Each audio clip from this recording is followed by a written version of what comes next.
소망, 예수 그리스도. 예수 그리스도의 이름은 능력인 줄로 믿습니다. 할렐루야. 따라합시다. 말씀 들을 수 있음이 축복입니다.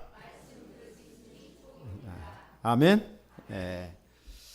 세상에 살아가면서 무거운 것 중에 하나가 있습니다. 그것은 물질에 대한 빚을 진 경우이죠. 여러분, 물질에 빚을 진 경험이 있으십니까? 그 빚을 갚지 못하면 참 힘들죠. 요즘 대학생들이 학교를 다니면서 학자금을 대출받습니다. 졸업을 하면 좋은 직장에 들어가서 그 돈을 벌어서 빚을 갚아야 되는데 빚을 갚지 못하고 또 빚을 갚아도 빨리 갚지 못하는 그러한 어려움을 겪는 젊은 세대들이 있습니다. 또 우리 결혼하여 가정을 갖게 되면 소망 중에 하나가 뭡니까? 내 집 하나 갖는 겁니다. 그런데 많은 돈이 없으니까 내 집을 준비하면서 은행 융자를 받지요. 그 은행 융자를 갚아가는 일, 여간 쉬운 일이 아닙니다. 빚이라고 하는 것은 어떤 쇳덩이를 내 등에 이고 가는 것처럼 무거운 짐을 지는 것 같이 느껴지지 않습니까? 빚 없이 살 수 있으면 참 좋겠지만 참 어렵다 보면 이런저런 빚을 얻게 되지요. 얻은 것으로 끝나는 것이 아니라 빚은 갚아야 됩니다. 갚지 못하면 참 고통스러워요. 제가 어릴 적 시골에서 보니까 어떻게 빚을 졌는지는 모르지만 빚을 져가지고 갚을 수 없으니까 그냥 밤중 몰래 가족들 데리고 이사를 갑니다. 야반도주라고 그러죠. 여러분, 정든 고향 땅, 그동안 함께 지냈던 이웃들을 등지고 도망가다시피 밤중에 떠나는 그 마음이 얼마나 고통스러웠겠어요. 빚이라는 건 이만큼 힘든 것이다 라고 하는 것이죠. 괴로운 것이에요. 빚을 갚지 못하면 정말 가족들이 모두가 밤을 지새야 할 만큼 고통스러운 시간을 갖게 됩니다. 성경에도 보게 되면 이 빚 때문에 정말 고통 중에 있는 한 가정을 소개하고 있습니다. 열왕기하 4장에 보게 되면 엘리사의 제자가 등장하는데 그 엘리사의 제자가 어떤 일인지 모르지만 일찍 죽습니다. 많은 재산을 남겨주고 가족들 편안하게 살게끔 해주었으면 좋은데 그렇지 못하고 많은 빚을 남겨두고 빚을 유산으로 남겨주고 죽게 되는 거예요. 남편을 잃은 아내 청산가부가 됐습니다. 어린 두 아들을 데리고 살아갑니다. 어렵다 보니 빚을 빌렸어요. 또 계속 빚은 이자가 불잖아요. 감당할 수 없는 겁니다. 갚지 못하니까 어느 날 이 채권자가 와서 빚을 내라, 빚을 갚아라. 갚지 않으면 네 두 아들을 총으로 데려가겠다. 총으로 데려간다고 하는 그 말을 들을 때 그 어미의 마음이 얼마나 고통스러웠겠어요. 정말 하늘이 무너지고 땅이 꺼지는 그런 고통을 느꼈을 거 아니에요? 그래서 당시 하나님의 사람 엘리사를 찾아가요. 엘리사를 찾아가서 사정을 이야기합니다. 그 이야기를 듣던 엘리사가 그럼 내가 너에게 어떻게 하랴? 너희 집에 있는 것이 무엇이냐? 이렇게 묻습니다. 그때 여인이 대답합니다. 계집종의 집에 기름 한 그릇 이외에는 아무것도 없습니다. 그래? 그러면 이제 너는 밖에 나가서 빈 그릇을 모을 수 있는 대로 모여라. 적게 빌리지 말고 그렇게 말씀합니다. 여러분, 빚과 지금 빈 그릇을 가져오라는 것과는 무슨 상관이 있습니까? 예? 포도주가 떨어졌는데 물을 채우라, 무슨 상관이 있냐 이 말이에요. 그런데 여인은 엘리사의 말을 사람의 말로 듣지 아니하고 하나님의 말씀으로 듣고 순종하는 거예요. 따가서 빈 그릇을 빌려왔어요.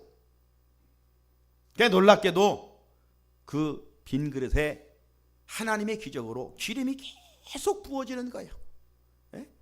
계속 기름이 부어져요. 적게 빌리지 말고 그랬잖아요. 그런데 빌린 그릇마다 다 기름이 채워지는 놀라운 역사가 일어났어요. 그래서 그 기름을 팔아서 그 빚을 갚고 이제 가정이 두 아들을 데리고 행복하게 살았다는 이야기가 있습니다. 이 사건을 통해서 주시는 교훈이 무엇일까요? 하나는 믿음으로 순종하는 자에게 하나님이 채워주시는 은혜를 경험할 수 있다는 것 아니에요? 내 이상으로는 도대체 왜 이런 명령을 하는가? 그런데 그냥 순종해보는 거예요. 순종하니까 역사는 하나님이 하시는 줄로 믿습니다. 그래서 순종이 제사보다 나은 거예요. 100번 1000번 예배를 드려도 순종하지 않는다면 그건 하나님의 기적을 경험할 수가 없어요. 모든 기적과 역사는 순종하는 그 시간이 일어나요. 그런데 그게 내 이성으로 쉽게 순종할 수 있는 말씀들이 아니에요. 그런데도 믿음으로 순종하니까, 믿음으로 그물을 던지니까 밤새 수고하지 못했지만 그물이 찢어지고, 믿음으로 순종하니까 6번 들어가다 나와도 낫지 않았던 나하만 장군의 몸이 7번 들어갔다 나왔을 때 어린 아이와 같이 한센병이 사라지고 어린아이 같은 피부가 되는 거예요. 오늘 빈 그릇을 준비하라고 했을 때 순종했어요. 오늘 우리가 하나님의 말씀을 듣고 할 일이 뭐냐? 순종하는 거예요. 순종하면 하나님이 역사하셔. 또 한 가지, 이 사건을 통해서 교훈이 뭡니까? 그건 다른 게 아니라 빚이 얼마나 무거운 것인가, 얼마나 힘든 것인가. 빚을 갚지 못할 때 두 아들을 종으로 빼앗길 위기에 처했던 것, 이만큼 빚은 무거운 것이다. 그러므로 빚은 반드시 갚아야 된다, 이런 교훈을 또 얻게 되는 것입니다. 우리가 가난해도 빚이 없다면 성실하게 일해서 하루 세끼 먹고 살 수가 있어요. 그런데 가난한 그 상황 속에 빚이 산더미처럼 있다면 정말 살기가 힘들죠. 아무튼 빚은 무겁습니다. 그렇게 빚은 꼭 갚아야 하고, 갚지 않으면 큰 고통이 동반되게 되는 것이죠. 자, 그렇다면 저와 여러분은 하나님 앞에서 그리스도인들로서 어떤 빚을 졌으며 그 빚을 갚기 위해서 이제 우리는 어떻게 해야 하는가, 오늘 말씀을 함께 나누고 싶습니다. 첫째, 성도들이 갚아야 할 빚은 뭐냐? 하나님께 받은 사랑의 빚을 갚아야 됩니다. 사랑의 빚을 갚아야 돼요. 사랑의 빚이 어떤 빚입니까? 장로님 기도한 것처럼 하나님께서 나 같은 죄인을 구원하시기 위하여 이 땅에 하나밖에 없는 당신의 아들을 보내주시고, 보내주신 것 끝나는 것이 아니라 그 아들을 십자가에, 죄인이 짊어져야 할 그 십자가의 자리, 내가 죽어야 할 그 자리에 주님이 고난당하시고 대신 죽어주셨어요. 죽기까지 내주신 그 하나님의 사랑, 로마서 5장에 보게 되면 사도 바울이 로마 교회 성도들에게 편지를 보낼 때 하나님이 우리를 사랑하시되 우리가 어떤 상태에 있었을 때 사랑을 하셨는지를 보여줍니다. 어떤 상태에 있었을 때? 첫 번째는 하나님은 우리들이 연약할 때 사랑하셨다고 말씀합니다. 연약할 때, 로마서 5장 6절입니다. 우리가 아직 연약할 때 기약대로 그리스도께서 경건하지 않은 자를 위하여 죽으셨다. 여기 연약할 때라는 것은 영적으로 병든 상태를 말합니다. 영적으로 병드니까 하나님의 뜻을 이루지 못하고 자기 육신의 소욕을 따라 살아가면서 죄를 짓는 것이죠. 하나님은 거룩하신 분이세요. 죄 있는 자는 상관할 수가 없어요. 그럼에도 불구하고 우리가 그 연약했을 때, 죄로 말미암아 부패진 그 상태에서 주님은 우리를 유면하지 않으시고 우리를 사랑하사 당신의 아들을 십자가에 내어주시고 고난당하게 하시고 죽게 하셨다는 말씀입니다. 이런 의미에서 우리는 하나님의 사랑에 빚진 자들입니다. 또 하나님은 우리들이 어느 상태에 있었을 때 사랑하셨다고 말씀하느냐? 연약할 때뿐만 아니라 죄인 되었을 때라고 말합니다. 연약하여 죄를 지을 수밖에 없고 이제 그 연약함 때문에 점점 파생되는 것이 뭐예요? 더 많은 죄를 지었을 때, 죄인 되었을 때 의인 되신 그분, 거룩하신 그분이 우리를 사랑하셨다는 겁니다. 로마서 5장 8절 같이 한번 읽어볼까요? 시작. 우리가 아직 죄인 되었을 때에 그리스도께서 우리를 위하여 죽으심으로 하나님께서 우리에 대한 자기의 사랑을 확증하셨느니라. 아멘. 우리가 구체적으로 나를 향한 하나님의 사랑을 어디를 통해서 볼 수가 있어요? 나 대신 고통당하시고 죽으신 주님의 십자가를 통해서. 우리가 지난번 사순절을 지냈습니다마는 이 사순절을 통해서, 아니 내 신앙생활을 통해서 늘 십자가를 육의 눈으로 바라보면 의미가 없어요. 하나님의 음성이 들리지 않아요. 믿음으로 잠잠히 주님의 십자가를 바라볼 때 나를 향한 하나님의 사랑이 얼마나 위대하신가를 깨닫게 되는 것입니다. 죄의 삭은 사망 아닙니까? 죄를 졌다면 죽어야 됩니다. 우리가 죄인이에요. 내가 죽어야 돼요. 그런데 우리 주님은 대신 십자가에서 피 흘리시고 고난받으시고 죽으셨어요. 이 십자가 구속의 사랑이 우리를 향한 하나님의 사랑이라고 말합니다. 따라서 우리는 나 대신 죽어주신 이 하나님의 아들의 사랑의 빚을 지고 살고 있는 것이죠. 우리가 연약했을 때, 죄인 되었을 때뿐만 아니라 하나님과 원수 되었을 때, 그때도 하나님이 우리를 사랑하셨다라고 말씀합니다. 로마서 5장 10절입니다. 곧 우리가 원수 되었을 때에 그의 아들의 죽으심으로 말미암아 하나님과 화목하게 되었은즉 화목하게 된 자로서 더욱 그의 살아나심으로 말미암아 구원을 받을 것이니라. 아멘. 하나님과 우리는 죄로 단절되었습니다. 하나님과 관계가 깨져버렸습니다. 불화의 관계가 되고 말았어요. 그런데 주님께서 친히 십자가에서 화목 제물이 되어주심으로 말미암아 하나님과 우리를 이어주는 화목 제물이 됐다는 것입니다. 화목하게 해주셨다는 것입니다. 원수 관계를 이제 완전 청산해 주셨습니다. 나아가 예수의 다시 살아남심으로 말미암아 마침내 저와 여러분이 구원을 얻게 됐다라고 말씀합니다. 이런 맥락에서 하나님과 화목하게 하신 우리 주님, 그리고 구원받은 그 은혜, 이런 것들을 생각할 때 우리는 사랑의 빚진 자들이라 라고 하는 것이죠. 사랑하는 우리 성산의 성도 여러분, 이런 맥락에서 오늘 우리들은 하나님 앞에서 이중 삼중으로 빚을 지고 살고 있는 셈입니다. 어떤 빚? 십자가 구속의 사랑의 빚인 말이에요. 이 빚은 갚아야 돼요. 그러면 어떻게 갚아야 하냐? 어떻게? 여러분이 은행에서 융자를 빌렸으면 매달 수입을 통해서 갚을 수 있는 능력만큼 갚아가는 것이죠. 원금까지 갚을 수 있으면 그것까지 갚아가는 것이죠. 하나도 빨리 빚으로부터 자유함을 누리기 위함 아니겠습니까? 이제 내가 죽여야 될 텐데 내 대신 하나님께서 그 아들을 통해서 죽어주셨다면 그 사랑의 빚을 어떻게 갚아가느냐? 어디를 통해 갚아가야 되느냐? 그것은 바로 주께서 이 땅에 그리스도의 핏값으로 세워주신 교회를 섬김으로 가능할 수 있는 것이죠. 저와 여러분들은 예수 그리스도 안에 주님이 잠자는 자의 첫 열매가 되주셨고 우리는 장차 부활의 영광에 참여할 자들입니다. 사망 권세를 이긴 자들입니다. 자, 그렇다면 이 땅에서 사는 동안 사랑을 부어주신 그 주님을 위해서 부활신앙을 가지고 어떻게 해야 되는가? 주님의 교회를 위하여 헌신하고 충성하는 것이죠.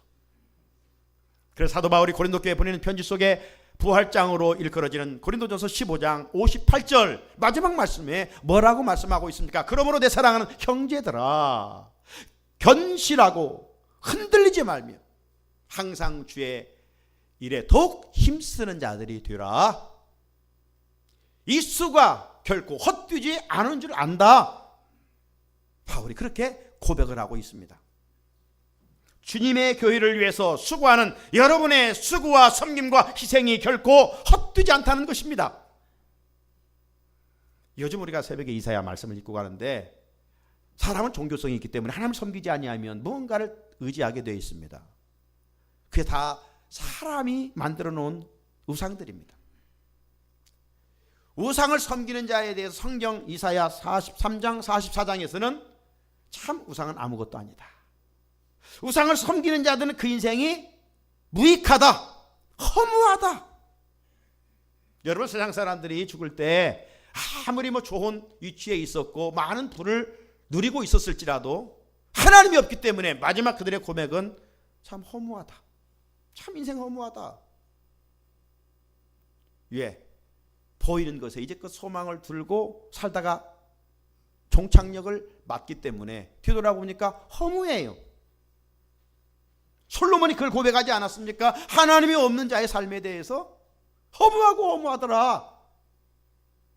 그러나 우리 그리스도인들은 하나님 나라의 소망이 있기 때문에 죽음 앞에서 결코 내 인생이 허무하다 고백하지 않습니다.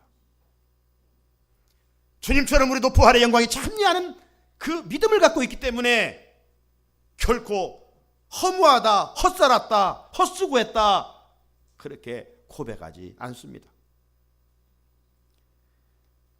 우리는 그러므로 부활신앙을 가지고 주님의 교회를 위하여 주어진 여건과 환경 속에서 사랑하여 교회를 통해서 주신 직분을 가지고 하나님의 교회를 위하여 섬기고 땀 흘린 그것들 주님은 기억하시고 상급으로 되돌려 주시겠다라고 말씀하고 있어요. 부활신앙을 가지고 주님의 나라의 주의 몸된 교회를 위해서 헌신한 것, 그건 세상의 어떤 것보다도 가장 큰 투자라고 성경은 말씀하고 있습니다. 지금까지도 하나님의 몸된 교회의 한 몫을 이 모양 저 모양 담당해 오셨거니와 오늘 주신 이 고린도전서 15장 58절의 부활장의 결론 말씀처럼 더욱 주의 일에 힘쓰는 자들이 되라 그렇게 말씀하고 있는 것입니다. 이것이 바로 주님의 교회를 위한 헌신의 삶이 나를 위해 돌아가시고 다시 부활하셔서 우리에게 생명을 주신 그 은혜를 갚는 일이라, 만분의 일이라도 보답하는 일이라 라고 하는 것이죠. 하나님께로부터 받은 사랑의 빚을 갚아야 합니다. 또 하나 갚아야 할 빚이 있다면 하나님께로부터 받은 은혜의 빚을 갚아야 돼요. 우리들이 하나님의 은혜가 없이는 살 수 없잖아요. 나의 나디면 사도 바울의 고백처럼 하나님의 은혜잖아요. 지난날도 그랬고 지금도 그랬고 앞으로도 주의 은혜가 우리에게는 필요해요. 자, 그렇다면 그걸 인정한다면 특별히 우리가 수없이 받은 은혜가 있지만 정말로 하나님께서 우리에게 주신 은혜는, 은혜 중에 은혜는 뭐냐? 구원의 은혜예요. 구원의 은혜. 바울은 이 은혜를 깨달은 자예요. 그렇기 때문에 그가 부활하신 예수를 만난 뒤로 남은 생애는 오직 그 부활하신 예수를 전하는 일에 온 생애를 바쳤던 것을 볼 수가 있고 순교의 제물이 되었죠. 그는 3차에 걸쳐서 복음을 전했습니다. 오늘 본문에도 보게 되면 이 사도 바울이 복음을 전하려고 하는 그 열정, 그 뜨거운 마음을 읽어볼 수 있습니다. 여러분, 바울은 자기 입맛대로 복음을 전하지 않았어요. 편식이라는 게 있잖아요. 자녀들이 엄마가 다 여러 가지 상을 준비해 놨는데 자기가 입맛에만 맞는 것, 그것만 먹어요. 그런 아이는 건강할 수 없지요. 음식은 골고루 먹여야 돼요. 바울은 전도할 때 자기 입맛대로 하지 않았다는 것은 어느 사람에게 가면 복음을 잘 받아들이는 사람이 있어요. 그런데 어떤 사람에게는 얼마나 거세게 핍박을 하는지, 조롱을 하는지, 비난을 하는지. 자, 그럼에도 불구하고 바울은 자기 말을 잘 들어주는 그런 사람들에게만 가서 복음을 전한 것이 아니라는 말이죠. 바울에게는 복음의 대상이 정해져 있지 않았어요. 모든 사람에게 가서 복음을 전했어요. 어리이든 젊은이든 중년이든 노년이든 상관하지 아니하고 누구에게든지 특별히 자기를 핍박하는 자들에게 두려워서 복음 전하는 일을 중단하지 않았어요.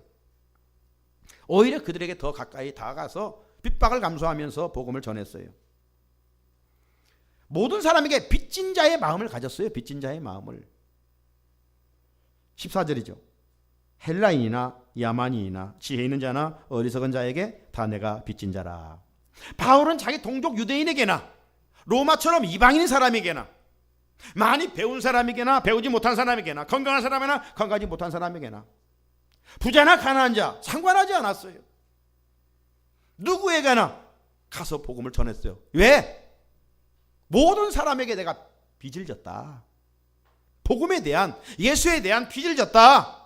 나는 이 빚을 갚아야 된다. 이 마음이 화라산처럼 마음에서 막 끌어올랐어요. 그래서 핍박을 하는 자들에게 오히려 더 용수철 눌렀다가 놓으면 탁 튀는 것처럼 그들에게 더 다가가서 복음을 전했어요. 빚은 갚아야 고통이 없습니다. 빚은 갚아야 돼요. 바울은 예수를 전하는 일을 바로 빚으로 생각했던 겁니다. 그래서 갚지 아니하면 참을 이룰 수가 없었던 거예요. 견딜 수가 없었던 것이죠. 자, 그렇다면 바울은 특별한 사람이었을까? 사도니까? 아닙니다. 우리와 성정이 똑같은 사람이에요. 저에게 누군가가 핍박하면 그 핍박 때문에 괴롭고 아픈 사람이에요. 그는 영물 천사가 아니에요. 찔러도 안 아픈 게 아니에요. 아파요. 굶주리면 배고파요. 물 마시지 않으면 목말라요. 똑같아요. 고난 받으면 싫고 환영해 주면 좋았어요. 복음 잘 받아주면 좋고 배척하고 그러면 핍박하면 싫었어요. 그런데 어찌 바울은 핍박하는 그 사람들에게까지 중단하지 아니하고 끝까지 전할 수 있었을까? 바울이 전도의 체질을 가지고 있었기 때문일까요? 늘 전도하는 것이 그토록 좋아서였을까요? 아니에요. 바울의 고백을 들어보면 그것도 아니에요. 그런 의미에서 우리가 똑같은 사람이라 이 말이에요. 고린도전서 9장 16절 바울의 고백입니다. 내가 복음을 전할지라도 자랑할 것이 없음은 내가 부득불 할리지며 부득불 만일 복음을 전하지 아니하면 내게 화가 있을 것이로다. 바울이 그냥 좋아서만이 아니었어요. 부득불할 일이었다. 물론 바울의 겸손한 표현일 수도 있습니다. 그렇다면 바울은 환영해 주는 일도 아닌데 왜 핍박받으면서까지 전도하였을까? 다른 게 아니에요. 하나님께 받은 은혜의 빚을 갚기 위해서. 하나님으로부터 받은 빚, 이거 갚아야 된다. 이 심정이 있었기 때문이었습니다. 특별히 당시 로마는 황제 숭배가 강성했던 곳입니다. 다른 복음을 전하다가는 정말 옥에 같이 하는 그런 상황이었어요. 거센 핍박을 받을 때입니다. 그런데도 오늘 본문을 보게 되면 바울은 그 로마에 꼭 가겠다는 겁니다. 누가 밀어서 너 가라. 우리 대신 좀 네가 가. 이런 상황도 아니에요. 그렇게 밀어도 지금 사람들은 가고 싶지 않은 곳이 로마예요. 복음을 전하면 잡아 죽임을 당하기 때문에. 그런데 바울은 누가 미는 것도 아닌데 자기가 막 가려고 애를 쓰고 있는 모습을 오늘 본문을 보게 됩니다. 왜 로마에 그토록 가고 싶어 한 거예요? 로마에 가서 출세하고 싶어서? 로마에 시민권이 있으니까? 아니면 로마에 가서 여행하고 다니기 위해서 지금 로마에 그렇게 가고 싶었던 것입니까? 아니죠. 단지 한 가지 이유는 복음을 전하기 위함이었습니다. 예수의 오늘 찬양한 것처럼 그 예수를, 보배이신 그 예수, 세상이 그 무엇과도 바꿀 수 없는 그 예수 전하기 위해서 바울은 그토록 자기를 핍박하는 곳을 가고자 했던 거예요.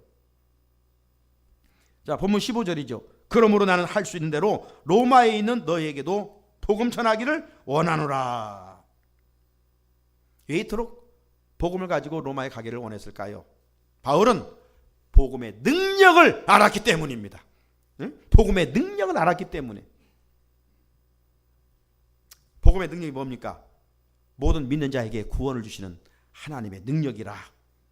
그렇기 때문에 사도 바울은 그 복음 앞에 부끄러워하지 않았어요. 담대했어요. 오늘날 그리스도들 중에 전도해야 된다는 것, 이거 모르는 사람 없어요.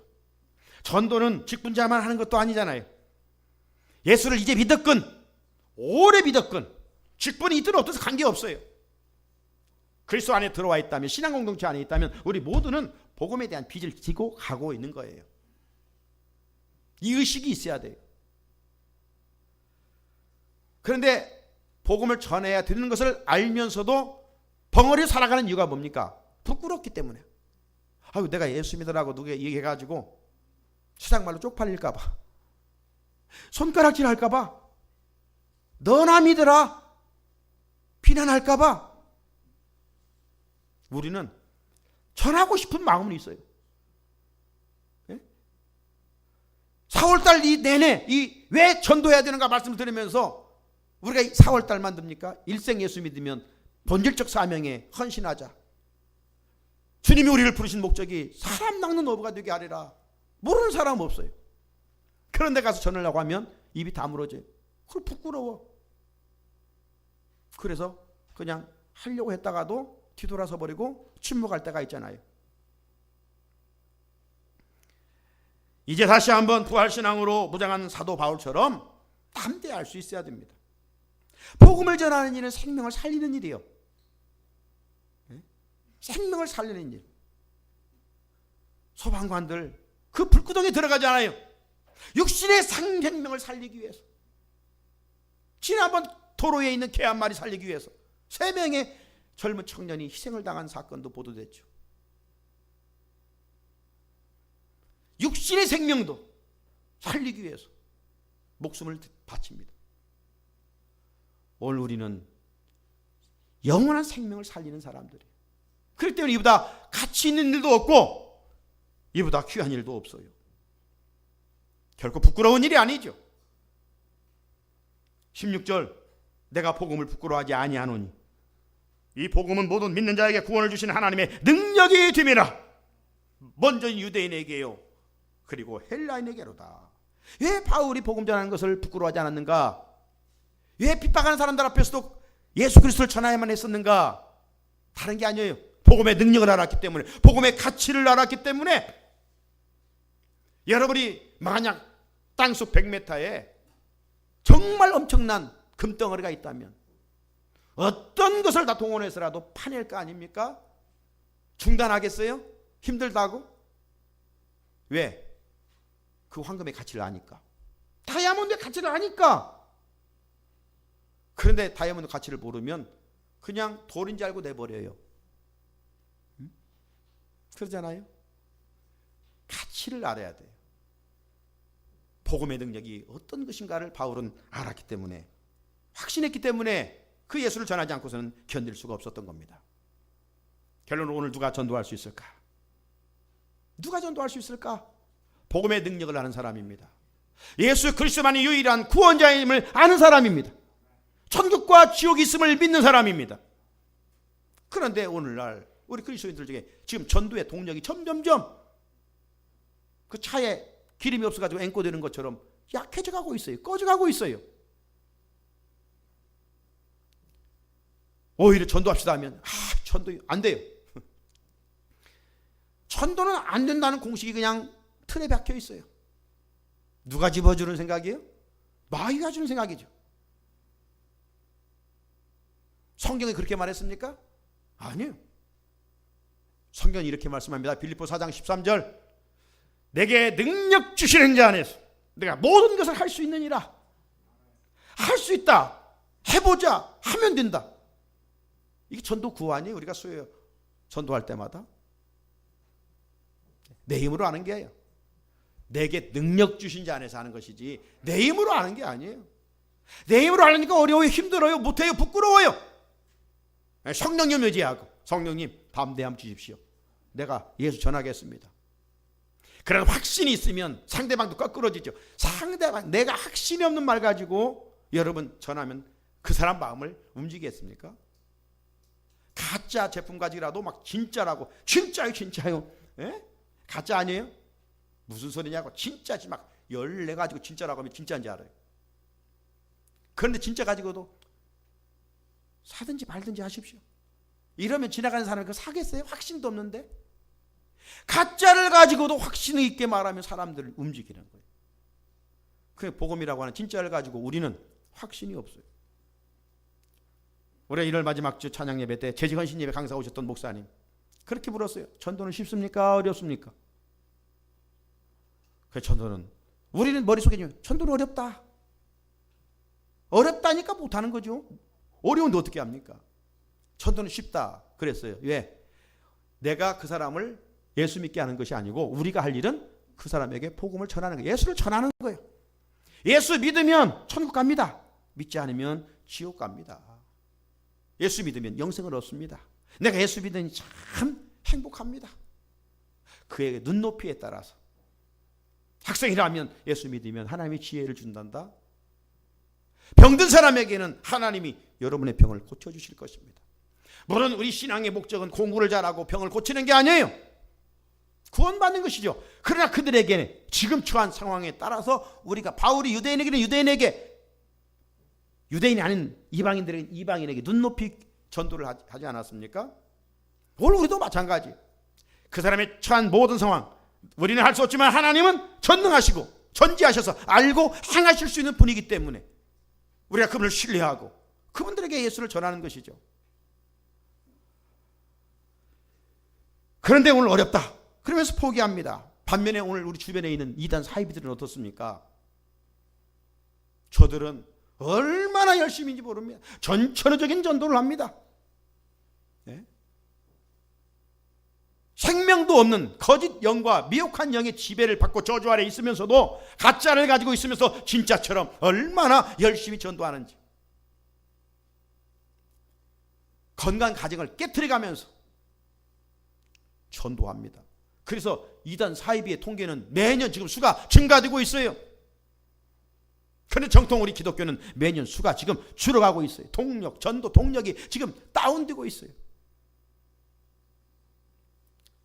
한국교회는 가시적인 것, 보여주기식, 행사 지금 이런 것들로 지금 잘못되고 있어요. 이제 그런 자리에서 본질로 돌아가 정말 주님의 지상명령, 전도하는 일에, 사람 낳는 어부는 일에, 가장 가치 있는 일에 쓰임받아야 될 줄로 믿습니다. 어떤 사람이 무디 목사에 찾아와서 이렇게 물었어요. 목사님, 성경을 읽다가 믿어지지 않고 이해가 되지 않는 부분이 있는데 어떻게 해야 됩니까? 그럼 대부분이 더 기도해 보십시오. 그러면 깨달아질 것입니다. 그렇게 이야기하잖아요. 그런데 무디 목사님이 찾아온 사람에게 그래요? 그러면 성경을 덮어놓고 나가서 전도하다 오십시오. 그러면 깨달아질 것입니다. 성경책을 놔두고 나가서 전도하고 지나가는 손수레라도 밀어주십시오. 무슨 일이든 찾아서 봉사하고 전도하십시오. 그리고 돌아와서 성경책을 보면 이해가 될 것입니다. 하나님의 음성이 들릴 것입니다. 행하지 않고 있기 때문에 깨닫지 않는 것입니다. 그렇게 얘기했다는 겁니다. 전도하면 막혀있는 것이 풀려요. 왜냐하면 하나님이 가장 관심 있는 부분이기 때문에, 하나님이 가장 기뻐하신 일이기 때문에 그 명령에 순종하려는 몸짓을 주님은 감찰하시고 살펴보시고 은혜를 베풀어 주셔요. 누가 전도할 수 있습니까? 복음의 능력을 아는 자입니다. 복음이 누구예요? 예수 그리스도이십니다. 예수 그리스도만이 유일한 구원자이십니다. 예수님은 죽음을 이기시고 부활하셨습니다. 예수를 믿는 자는 멸망하지 않고 영생을 얻는다고 말씀하셨습니다. 이 비밀을 바울은 깨달았어요. 알았어요. 확신이 있었어요. 그렇기 때문에 부끄러워하지 아니하고 담대히 환난과 핍박 앞에서도 중단하지 아니하고 전할 수 있었어요. 우리가 전도하는 토양은 쉽지는 않지만 전도한다고 옥에 가두진 않아요. 그러나 만약 국회에서 종교법이 통과되면 이 강단에서도 예수 믿고 예수만 구원이 있습니다 설교 못해요. 여러분이 나가서 전도하면 누가 신고하면 잡혀 들어가요. 이럴 때가 지금 점점 다가오고 있습니다. 전도하고 싶어도 잡혀 들어가는 시대가 다가오고 있다니까요. 그래서 악한 법이 만들어지지 않도록 우리는 기도해야 돼요. 동성애법 이런 것들, 나라의 독을 먹으면서 그런 헛된 것을 강조하는 정신없는 국회의원들이 있어요. 그런데 이런 것들이 점점 통과되고 있어요. 예수만 구원 얻습니다. 이 설교하면 잡혀가요. 이런 날이 곧 다가옵니다. 지금은 잡혀가지 않아요. 그렇게 누가 비판하지 않아요. 그런데 우리가 전도한 일을 희표하고 있습니다. 누군가가 대신해 주기를 바라는 소극적인 마음입니다. 참된 신앙은 내가 좋아하는 것 편식하는 게 아니에요. 주님이 말씀하신 것 행동하되 담대하게 하는 거예요. 주님이 원하신다면 십자가를 지는 것이죠. 이게 진정한 신앙 아니겠습니까? 전도는 주님이 가장 기뻐하신 일입니다. 죽어가는 영혼을 살리는 일이기 때문입니다. 사흘 한 달 동안 우리가 세 번째 말씀을 들었습니다. 왜 전도해야 되는가? 그냥 나 혼자 교회 다니고 싶은데 왜 하나님께서 최종을 통하여 사흘 한 달 동안 시간 왜 전도해야 되는가? 듣기도 싫은데 왜 또 오늘 말씀을 듣게 하는가? 그 이유가 뭐라고 했습니까? 예수님이 사망 권세를 이기시고 부활하시기 때문에 우주적인 큰 기쁨이다. 기쁨은 천하지 않고는 견딜 수 없다. 왜 전도해야 된다고 그랬습니까? 지난주일 하늘로 올라가시기 직전에 마지막 주님께서 분부하신 더 그레이트 미션, 위대한 명령, 지상 명령. 그렇기 때문에 전도해야 된다. 오늘은 왜 전도해야 된다고요? 바울처럼 나는 복음의 빚을 졌기 때문이다. 같이 주신 말씀 붙들고 결단의 기도 드리겠습니다. 걸어가신 하나님 아버지 감사합니다. 오늘 저희들을